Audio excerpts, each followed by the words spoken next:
everyone, it's Inisa Munoz here on Green Talk by Green Care Solutions on KCAA NBC Radio, iHeartRadio, Spotify, iTunes, Roku TV, and basically we're on all podcast platforms. Today we have an amazing comedian. His name is DeStorm. But before we start, we have some quick details to go over. I know you guys can already see him on the screen, but we have some quick info to talk about. I am Chantel Jackson, and here at Green Talk, we're a pop culture and educational cannabis show. We are not doctors, but Green Care Solutions has doctors for you. Call GCS for any of your Green Care Solution needs at 951-609-4071. We are a 13-time award-winning company featured in Forbes, Yahoo Finance, and more. Go to greencaresolutions.com or greentalknews.com for more information. Yes. And also, guys, we have a special feature. We have Hazel Ortega today. She's the author of the book From Bounce Checks to Private Jets. I just love the name of your title, by the way, of that book. So we're so excited you're on the show. You've had, such a success on social media. You're an actor. You also create all your own content, and you definitely keep people entertained on social media. I feel like now with social media, there's so much like competition of content, right? Everyone's like trying to be a content creator, but you've really mastered it. You're really catchy, funny, and you have like a whole team of production. Like every week you put like funny videos out. Yeah, well, I think when it comes to social media, what I learned was you have to, it's per platform. So the stuff that I do on Instagram will be different than what I do on Facebook, which is different than TikTok, which is different from Snapchat. So because it's all the curated audience on each platform is different. So I just make sure that I have something for every person, and that keeps you current. Because if you keep doing the same stuff, then those people will eventually tire of you. And also, I feel like you're so good at being, satiric. Like when something happens that everyone already knows, you're really good at being punctual and satiric with your jokes. It's like a lot of your videos too kind of just hit the comedy of millennials or the younger crowd, Generation Z, but it's just so catchy. You just posted a really funny one recently about you having a crush on your best friend's girlfriend. But the whole time, it's like he knew you were up to something because you guys are besties. And he's like, he's up to something. You're like, Right. He was pretending to be hurt. And she was like, I'm so sorry. Are you okay? And he was like, yeah. But it's just catchy humor. I think what I do is I try to take, everyday life situations with everybody, whether they're dark or light, and then I make it and I exaggerate it. And then because that does happen. Everything that I post happens in someone's life, but I take it and put it and then exaggerate it to the next level without personally acting, what can I say, like physically comedic. I just, put that myself in a very awkward situation, and people are always going to laugh because they're thinking it anyway. So it's like when you put yourself in that situation, it's like now you're acting it out because no one wants to act it out, but you'll think these things. And it's like, oh God. So then it makes it funny. Mm-hmm. How did you get started in comedy? Like, did you grow up wanting to be a comedian? Who did you look up to? Like any comedian? No, I never wanted to be a comedian. I still to this day really don't consider myself a comedian. But I look at my Wikipedia and it was just one of the top things. I said, I guess I'm a comedian.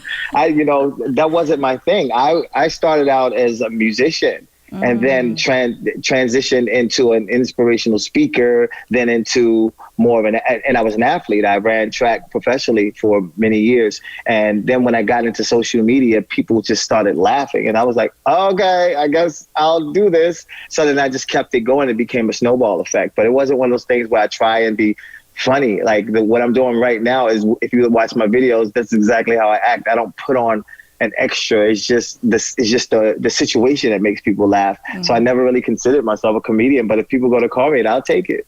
Nice.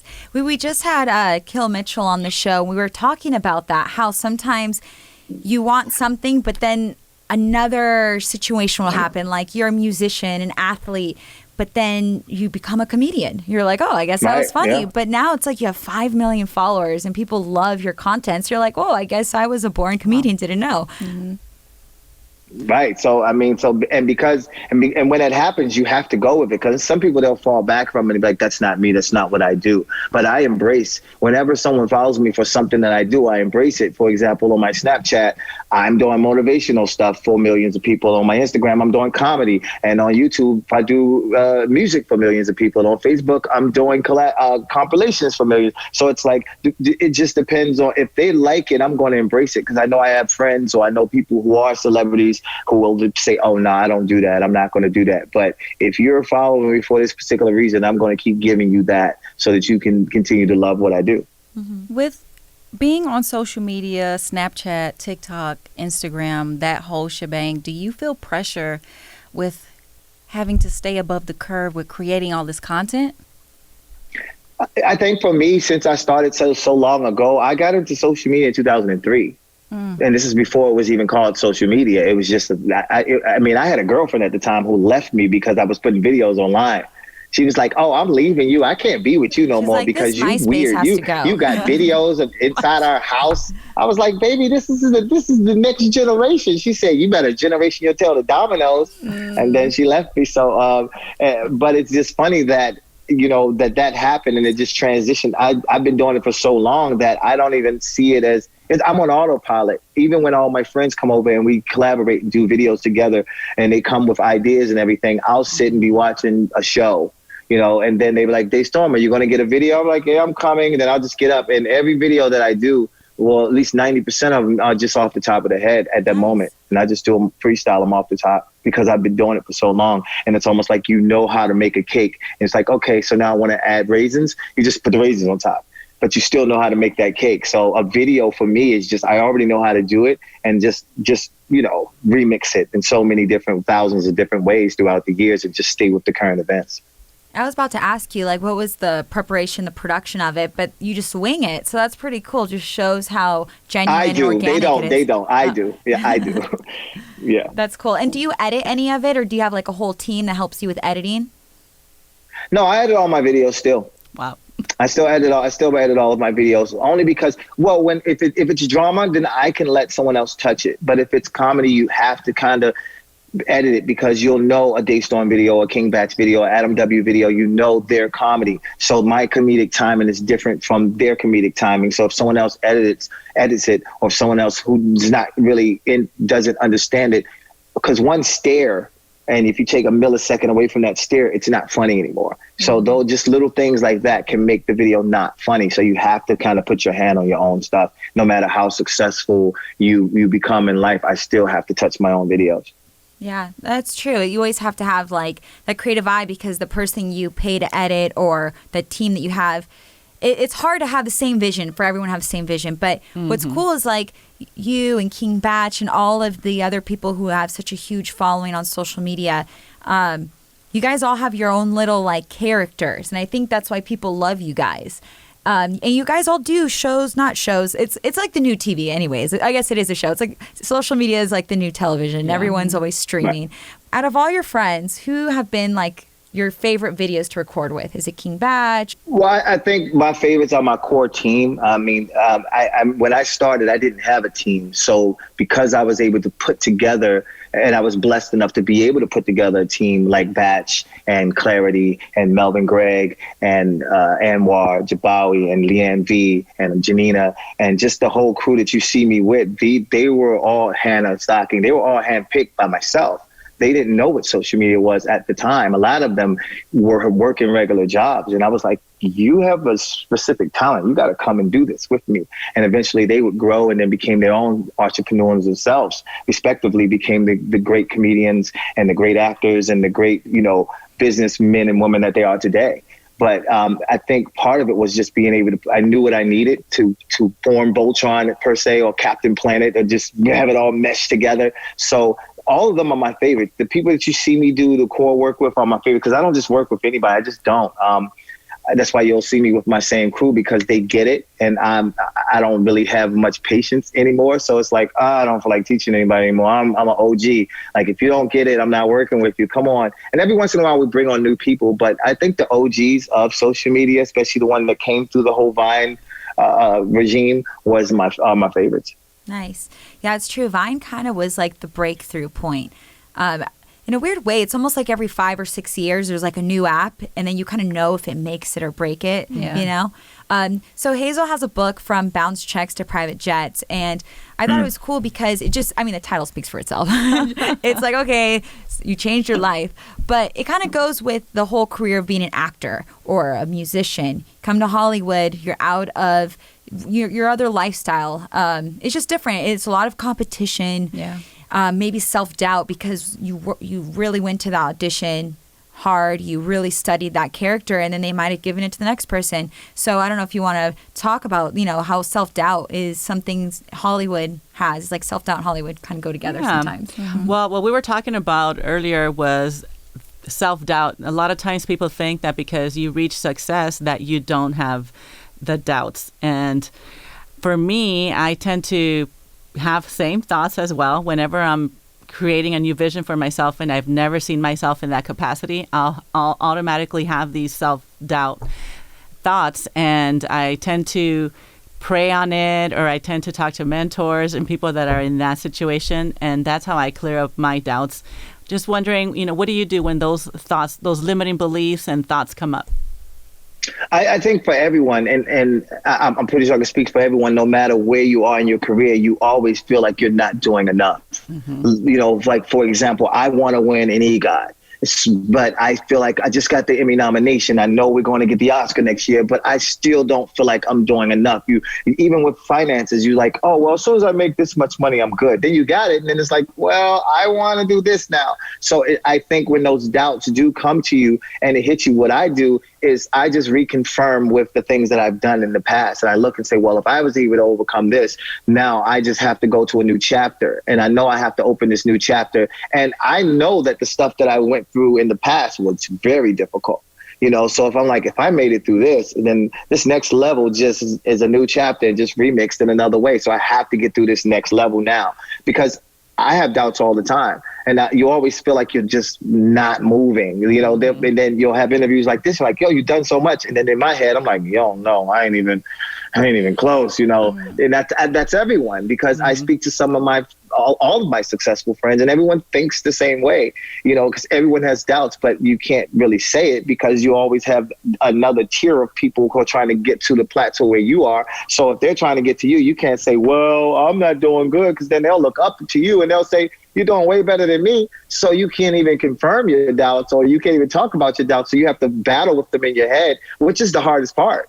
Because I can't just come out when I have 20 million fans all over the place and just be like, I got these doubts. I'm like, shut up. We don't want to hear about your doubts, So. Yeah.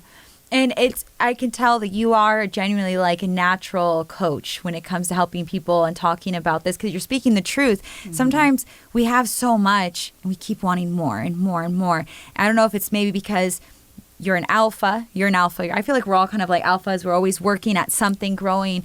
But when do you just say, okay, I need to chill and meditate? So I guess it's true what you're saying. It for all of our viewers and listeners, just chill, especially with this pandemic. There's so much stress already. So it is. What advice can you give someone who wants to break out into either social media right now? Because social media is a big thing, like, oh my God, to be Instagram famous or to go viral or to keep creating good content to bring those views or those eyes to get fans or an audience? I think the first thing people have to do is they have to accept that social media, like you said a few minutes ago, is the new TV. No matter how you look at it, social media is, because when I came up, and now that I'm in my 30s, when I came up, I watched television wholeheartedly, and I looked at those stars as my stars. Yeah. But the kids are not doing that anymore. They're not watching TV. They're literally in their phones. So when people accept the fact that the people that are in their phones are the new Denzels and the new Will Smiths, and it's accepted to what that is, then they'll take a certain respect for what that is. And once they take the respect for what that is, then they say, okay, now I got to take this as serious as I would take a role as if I'm going out for a TV role, because it's a certain stigma that comes with being on the big screen or being on the TV screen. You have to take that same respect for the small screen, because you have people becoming multimillionaires and even more from the small screen. It's not a game anymore. People are buying up houses and land and everything from the small screen. And it's like, and then you figure this out and you're late in the game. You're like, oh my God, I could have done this, that, and the other, you know. And then so I think once you embrace what that is, then you start working on those C's. You have to collaborate. Collaborations get you so far. You have to be where it is. You can't dance on Broadway per se unless you live in New York.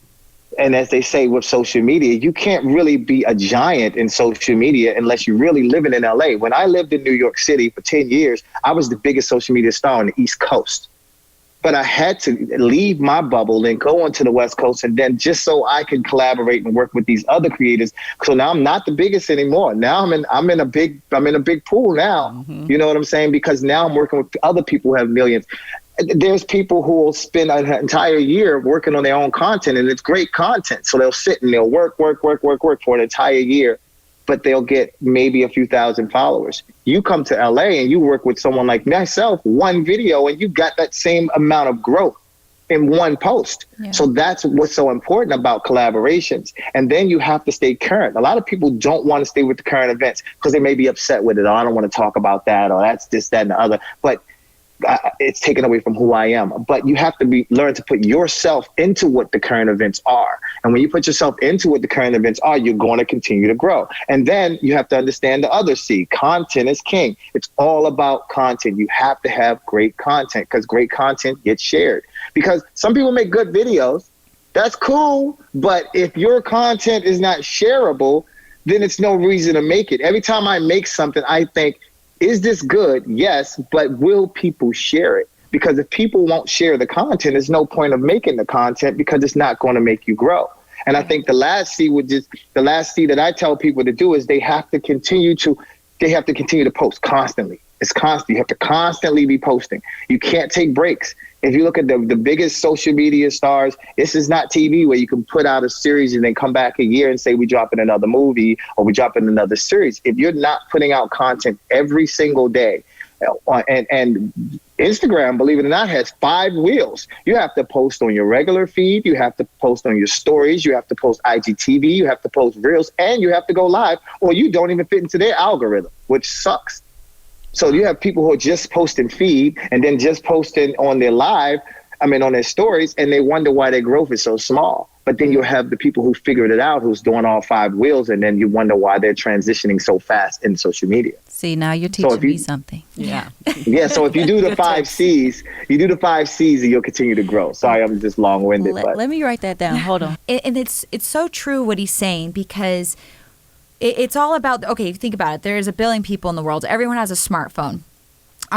Maybe not 1 billion people use Instagram, but there are more than 20 million on Instagram for sure. And it's saturated. 200 million. 200 million. There you go. Thank you. Yes. So there's a lot of people. So it's true. You have to keep with the algorithms and post every day. And it can be a full-time job. But however, if that's your goal to become a content creator, you really have to follow those rules. Just like when we had with Keel Mitchell, he said, if you want to be an actor, especially his time was different in the early 2000s, you had to really go all out. For you too, you're all like everything. You're a musician. You create all your own content, so you're like a producer. You are, I guess you could say, sketch comedy, because it's very quick and has to be natural. So you're on point with that. So you're overall a creative person, but you're also business minded. So you definitely know how to promote your arts. Yeah, you have to know how to promote, and an entrepreneur, because we own the Zeus Network, which is doing very well. I was about to ask you about as well. Yeah, so that's doing very, very well as well. So, you just trying to put my hand in more things and having your hand in a lot of things you can't feel. So it's just with social media, you have to build those relationships and then just continue to, how they call it, incubate those relationships so that they could grow and blossom into something greater. And what I do is I don't manage a lot of the people that I work with and things like that. And I'll tell you why, because I found out early on, instead of asking people for money or things from helping them out, I built real friendships and relationships, because that's going to help you tenfold. So if I give, for example, King Batch an opportunity, and now he's the biggest social media star in the world, whenever he goes to do an interview, or they're like, yo, so how'd you get to start? Oh man, back when DeStorm was doing those videos on YouTube, he gave me an opportunity. So that keeps my name current, because I'm not going to always be the young guy that comes out. It's always going to be somebody new and hot that comes out. But if you always have all these guys that you've helped and girls that you've helped be successful always shouting you out, the company's always calling. You're getting calls from Pepsi and Home Depot and Nike. They always reaching out because, like, who's this DeStorm guy that everyone's talking about? He must have did so. No, now. So then your name lives on. And then when you come out with things like merchandise, I can't afford these guys' rates anymore. I mean, I can't technically, but I mean, I don't want to pay them 50 grand to post. They'll do it for free because that's my homie. They're like, oh shit, you got some new merch? I got you, homie. Yeah, boom. Yeah, I'll wear your shirt, because you've already helped them. So it's a bartering system in social media that's unlike other forms and facets of media, you know. And if you understand that it's a bartering system, oh, can you jump in my video? Yeah, but you know you're gonna get me on my next one. I got you. Don't worry about it. Now that you got 15 million followers, hey, can you jump in my video? Yeah, I got you, because you did this for me. And then you all continue to grow together. You know, so, and a lot of people don't get that, because they're like, I want to do this, I'm gonna do that, but they don't build those relationships early on. Yeah. That's like leveraging your resources, right? Mm-hmm. Yes. And that's very important. Yeah. And I want to talk a little bit about the company that you're the president of as well. If you guys go to his social media, he has it in his bio. The Zeus Network. So Zeus is, we started Zeus. It was myself, Lemmy Plummer, who came from television. He did a lot of shows like Real Preachers of Hollywood and a lot of those type of reality shows back a few years back, and even current. So he came to me with an idea and said, I want to start a platform similar to Netflix, but just owned by, social media influencers. And he came to me about it, and I said, okay, I'm on board. And he said, can you get 2 more people? I went to King Batch. I said, Batch, I want you to join this project. Batch believed in it too. He said, okay, I'll join. They said, we need a woman. I said, yeah, let's get a woman, and then let's get a white girl. So then we got Amanda Cerny, and she became on. So we became 4 partners of the Zeus Network, and now it dropped in 2018, and now in 2020 it's doing very, very well as a platform that's starting to rival some of the Quibis and Hulus and networks that are doing, maybe not Hulu yet, but we're getting there. But it's doing very, very well. We have a lot of flagship shows on the network, and it's just to see the growth that from what it came from to what it is. It's just amazing. We didn't even have a name for it, to be exact. He was going to call it, actually he wanted to call it like the Social Network or something like that. And I said, no, man, you got Nike, man. Let's get a Greek god like Nike. I said, who's the best Greek god? I said, well, let's just call it Zeus. And then we went with Zeus. We ran with it. And now Zeus is what it is today. Nice. I like that name better, Zeus, because Social Network, you always think of the movie, that Facebook movie. Yeah, that wasn't going to work. Yeah, it seems Yeah. I like your ideas. Now, you have a new series called The Confessions Game. What is that about? Okay, so just let me just run back for a few seconds. So I did a series called Caught the series, which is arguably the most viewed series on the internet. Wow. And we did 500 million views on Caught. Wow. We wound up starting out with 1 episode and turned it to 20 episodes. And I starred all of my friends in the Caught series. So then that's how I got the Emmy nomination. The Emmys called me up last year and they said, you're not going to submit nothing. We love your stuff. Almost cursed. We love your stuff. Can you are you going to come out with a new series? So I went a few months back during quarantine. I went and I wrote a new series called The Confession Game. The Confession Game is a story about this gamer who dies. And before he dies, all of his friends tell him all of their deepest and darkest secrets. So after they tell him his secrets, he dies. This mystery woman approaches his 10 friends and says, hey guys, so did you know that your friend was worth $10 million? And they're like, oh my God, he was worth $10 million? Yeah, and he wanted to give you all his $10 million, but all you have to do is confess with these secrets that you told him before he died. So, and these secrets are really messed up. So they gather around this table, and then if you confess, you win $1 million of his pot. If you don't, then you get nothing. And of course, they're greedy and they start telling these secrets, but they're secrets about each other. I mean, these friends go back 10, 12 years, and he slept with this person, you did this with that person, and they start to fight, argue, and beat the heck out of each other. It becomes this mess. And it's like, what's more important? It's like showing the importance of money and friendship. And it's called The Confession Game, but it still has some comedy. It's a little, but it's fun, and it's a good series. I like that. Ew.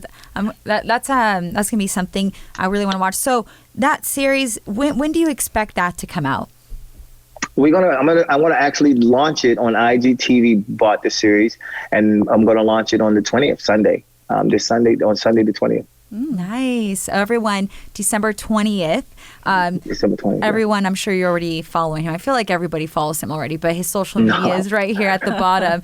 What I did want to ask you, I write in my book a lot about creating a vision for your life and then living into it versus having life just come at you and just happen without any of your control. What is your vision? Where do you see yourself in 10 years? Whenever someone asks me that question, I always surpass the question. So I don't make it anymore. What I do is I just set these impossible, not to me, but to people, goals. And then I always aim higher than expected. And so I can land, as you know, the old saying, if you aim for the stars, you land on the moon type thing. So when in 10 years, I know I'll have my star in Hollywood. I know I'll have my EGOT. I know I'll have many properties and been helping so many other people and many more businesses and things like that. So and the reason I don't do it anymore is because what happened with the Emmy. I said I was in CBS and I was with My Boy Was Good, and the Emmy nominations came on TV, and I said, next year I'm going to get nominated for an Emmy. And he said, DeStorm, come on, man. Every time you say that, man, you do it, man. Come on, you're not even on TV. Your on point. Yeah, he said, how you going to get an Emmy nomination? You're not even on TV, bro. And I was like, I'll make my own show. He's like, oh, he going to make his own show. I said, and I'm going to get the nomination. And lo and behold, I made the show. It got 500 million views, and I got an Emmy nomination from my own show that I made and created myself. But the problem was, just to go back to your question, I aimed too low. I should have said, I'm going to win the Emmy. When I went to the Emmy Awards, I got up and James Corbin was walking back out, and I knew he won because all I asked for was the nomination. I never asked for the damn Emmy, the daggone Emmy. So I got up and we walked out of the awards show, and I got the daggone nomination right there. But this year, I'm aiming higher. I'm going to win 2 Emmys. I'm going to get the Oscar. I'm going to get I'm going to put something on Broadway where I get the Tony, and then I'm going to get this Grammy with all this new music that I'm coming out with. Then I'm going to go and I'm going to call up all my friends, get 300 friends, and we're going to go slap the star in Hollywood. That's what I wanted to ask you. You said you did music. What type of music do you do? What all genre? Types of music. I'm about to drop a country song right now. I do whatever. No, you do. I'm dead serious. I do whatever I feel at the moment. The last song I dropped was an Afrobeat song, and it went gold. And then before that, I'll do hip hop. I'll do R&B or whatever I'm feeling at the moment. It just, for me, it's like I just keep my mind open and do whatever I feel, and I just feel there's no limit, because a lot of people limit themselves. They're like, well, so what genre do you do? So what type of videos? And it's okay to focus on one thing. I understand that, and I get it, and I think that's very important. But I think when you get to a certain level, you don't have to anymore. You just do whatever you want, and then just start throwing stuff out there, because many of my successes came from throwing stuff out there. Yeah. Man, you are preaching some truth, really good stuff. Yeah. I can definitely tell you have mastered manifesting. You speak it to the universe and it comes true, but you work towards it. It is very obvious that you're a hard worker and you're ambitious, and you will get everything you wish for. So I'm really excited for your future. But thank you so very much for being on Green Talk by Green Care Solutions. I'm Yunitsu Munoz, and I'm here with my lovely co-host, Chantel Jackson. And I'm Hazel Ortega, and you'll be getting my book, and I think you'll like it because it's very aligned with everything that you're talking about today, manifesting-wise. Then I'm going to love it. Yes. Thank you so much, everyone. I'm sure you're already following him, but his social media handle's right here at the bottom. And thank you so much for your time, for being on the show. Till next time, everyone, this is Green Talk. Adios.